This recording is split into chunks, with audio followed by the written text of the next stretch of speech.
Destroyers in a sea full of CVs, smokeless ones at that. Hello, I am Xarkun. This is World of Warships Legends. Today I've got a game in the smokeless Tier 7 French destroyer Le Fantasque, played by the Monk 52. Somebody I've featured before on this channel, somebody that has joined me for streams. He has a channel of his own where he is quickly approaching 1,000 subscribers. I've linked it before in the past. I'll link it now in the description of this video if you want to check it out. Now, there is an aircraft carrier in this game on the enemy team, and of course on the friendly team. The enemy aircraft carrier is the Lexington, which, as I've played both the Shokaku and Lexington more, I have found that the Lexington is particularly good with dealing with destroyers using its dive bombers. I've also noticed, though, that since the introduction of CVs into the game, a lot of destroyers, either on the blue team or the red team, seem to be fairly paralyzed with inaction because of the presence of aircraft carriers. And I'm here to tell you that you don't need to be paralyzed into inaction. You can still play the caps, still do the things that destroyers should do to attempt to win the game. And Monk is going to do those things, although he is going to make some decisions in this game with which I disagree. I'll point them out as we get there. Looks like he abandons the Charlie cap near which he spawned because the aircraft carrier was using some torpedo bombers to spot over that way, and entering that cap could have potentially exposed him to fire from the two enemy battleships outside of it. So he's gone over here to Bravo, found the Z-23. He's got torpedoes in the water, popping his reload booster as well, but the torpedo actually hits the Z-23, taking him out for Monk's first kill of the game, and granting him a devastating strike medal. Perhaps a bit too hasty on the reload booster. Now he doesn't have that left should he run into another destroyer. And the reload booster is very good on Le Fantasque because even though the guns are quite good, quite large caliber too for a destroyer, they do have a fairly slow reload time that is reduced considerably when you use that reload booster consumable. And that consumable is the thing that puts Le Fantasque into contention with things like the Fletcher or the Akizuki in terms of destroyers with the capabilities to gun down other destroyers in quick fashion. You can do that with the reload booster on Le Fantasque. Now, an enemy Yamato has entered the Bravo cap. Looks like he's got two blue battleships pushing him, and Monk himself is about to enter the Bravo cap as well. And this is where his decision-making, in my opinion, becomes a little bit questionable, although I think I do partially understand why he might have done some of the things that he does here.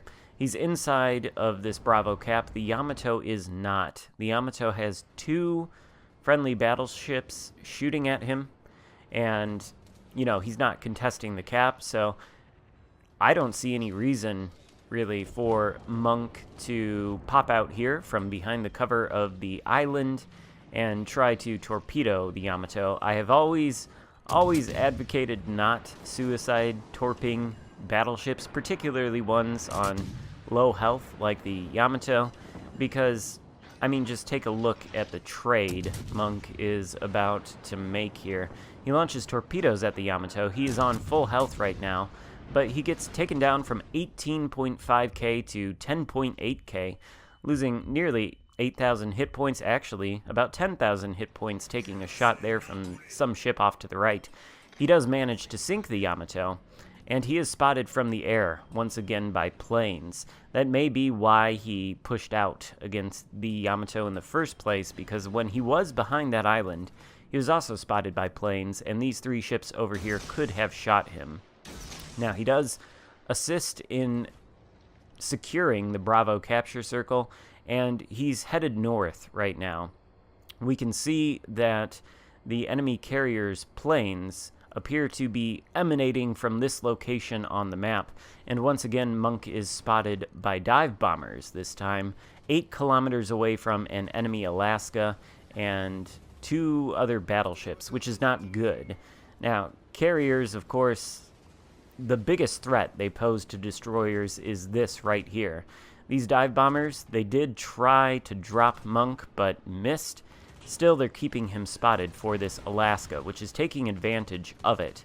Monk does manage to tag the Alaska with a torpedo, inflicting a not insignificant amount of damage on that enemy cruiser, but it's not enough to take him out, and he's still spotted by the planes. Finally, his anti-aircraft guns shoot down one of them, but the Alaska still has vision and is still continuing to fire. This time he gets a nasty hit on Monk with the high explosive, taking him down to 1,600 hit points. One more hit, probably one more high explosive shell from that Alaska would sink Monk. Or, alternatively, a well-placed bomb from the dive bombers hovering above Monk would kill him as well. You notice that Monk's anti-aircraft guns really are not firing at these dive bombers. They're certainly not shooting any down. Well, there goes another one. So he's shot down 2 of 6 enemy planes in the span of several seconds. I think this is partially because he's taken so much damage from high explosive now that a lot of his anti-aircraft guns have been knocked out, and that's something that you want to keep in mind with high explosive. If you shoot at enemy ships with high explosive, every high explosive shell does splash damage. It has an area of effect, and that splash damage destroys modules like turrets, engine, rudder, maybe not engine, but certainly turrets. Also, anti-aircraft mounts. High explosive destroys those, makes the AA of the ship that it is hitting less effective, and I think Monk might have been hurt by the HE spam he took from that Alaska, and not to mention the 8,000 or so hit points the Yamato removed from him. Had he perhaps not suicide torpedoed that Yamato, he wouldn't be so dangerously close to sinking. But now he's found the Lexington, which I think he felt he had to do in this situation, and I'm not really going to argue against it. That Lexington certainly was trying to keep him spotted so that his teammates could finish Monk off with the planes in the air, and you can absolutely do that with a carrier. Luckily for Monk, though, this Lexington probably hasn't had a lot of practice. Otherwise, I suspect Monk would be dead, because you can absolutely hit destroyers with the Lexington's dive bombers, and they can be devastating.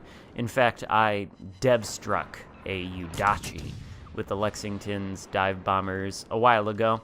Felt a little bit dirty doing it, a little bit cancerous, shall we say, but then I thought, no, it's a Udachi, so it probably deserves it. Anyway, Monk is inflicting some punishment on the Lexington, first with the torpedoes, and now with the guns. Looks like he's on course to take out the enemy aircraft carrier quite easily, and he does. Of course, even though the carrier is sunk, he does still have planes in the air. Looks like a full squadron of torpedo bombers. They are spotting Monk, but at this point, Monk is so far away from any of the other red ships that I don't think any of them will have a chance to actually shoot at him and take advantage of this dead Lexington spotting. Lexington tries to drop him from the front as well, way too close to his ship, and even if the torpedoes had hit, they wouldn't have been armed and they would have done no damage. Coming back for the second drop, which will be his last. And once again, not quite close enough. Even if that torpedo had hit, it would not have been armed. So Monk gets away without dying, and he's got 3 kills to his name, 94,000 damage done, and I think 1 cap circle. Yes, 1 assisted capture of a cap circle. I guess the Lexington is able to drop once more. Maybe I miscounted the number of drops. Anyway, 5 ships on the blue team to 3 ships on the red team, 511 points to 465. This game could still go in favor of the red team, provided they could take out Monk and the other friendly destroyer. I think they'd have a good shot.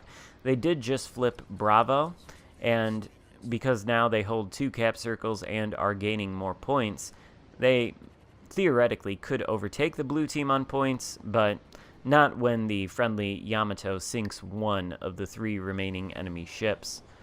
Monk is pretty far out of the action now, though. He is going to sail back toward Alpha, and at the end of this game, he is going to achieve a great result in terms of XP. It's going to be over 3,000 base XP, and I think much of that has to do with the fact that he essentially took away 100% of the hit points of 2 enemy ships, a Z-23, which he killed from full health, and that Lexington, which he also killed from full health. XP is awarded based on the percentage of hit points you remove from an enemy ship. So you could, for example, kill an enemy Yamato on low health like Monk did, and even though that is a battleship, that Yamato had maybe less than a quarter of his health left when Monk took him out, so not worth nearly as much XP as, for example, the Z-23, which Monk killed from full health. He might have actually done more damage to the Yamato with his torpedoes than 16,000 damage in order to take the Yamato out, but the 16,000 damage on the Z-23 worth a lot more, since that was 100% of the Z-23's hit points. He also captured a capture circle, which is worth a lot of XP. So I think that goes into explaining Monk's excellent score at the end of this game.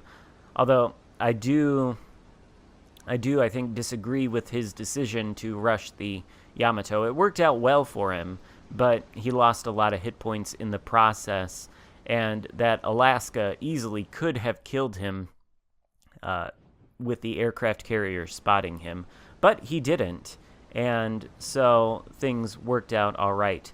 You'll notice that the enemy team has clawed this back, though. They are ahead on points right now, and they have sunk 2 ships on the blue team, leaving only 3 ships left alive. I believe it's the enemy Alaska versus Monk in Le Fantasque, another friendly destroyer, and a friendly battleship. Of course, Monk is a one-shot kill. If he got close enough to the Alaska, I suppose the Alaska's secondaries might actually be able to take him out. So he doesn't want to really take too much of a risk here, and he's certainly not able to really take any risks due to how many hit points he's lost.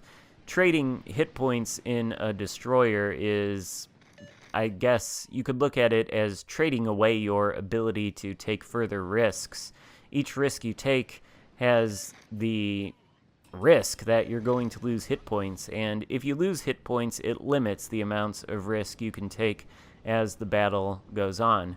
If Monk was at full health, he could perhaps shoot at that Alaska if he were to spot him, try to do some damage to him and dodge the return fire. But as it stands, if Monk does spot the Alaska, he's definitely not going to want to shoot at it or otherwise reveal his position. Although I don't think there's any threat of that happening, since it seems like the Alaska is all the way on the other side of the map in the Alpha Cap. Now, Monk's team has succeeded in taking back all the capture circles apart from the one that the Alaska is flipping, so they are on track to win, provided that this Alaska doesn't finish off the Bismarck or the Kagero in the dying seconds of the match, and of course, he gets a devastating hit on the Kagero, not quite enough to take it down. There's less than 1 minute left to go, and if that Alaska does take down the Kagero or the Bismarck, I think that would almost certainly give him enough points to actually win. He does take down the Kagero. It's not actually enough points to win. 637 to 601. Just that Bismarck standing in between the way of the Alaska and victory. But luckily, the Bismarck comes through and takes the Alaska down. So Monk's team does win. But, I mean, this just goes to show you Yes, aircraft carriers do pose a significant threat to destroyers, but that doesn't mean you still can't play the objectives like Monk did here, despite some things I disagree with. So I hope you enjoy the video, or enjoyed it. If so, give it a thumbs up. Thank you so much for watching. Check out Monk's channel too if you're interested, and I will see you next time. Goodbye.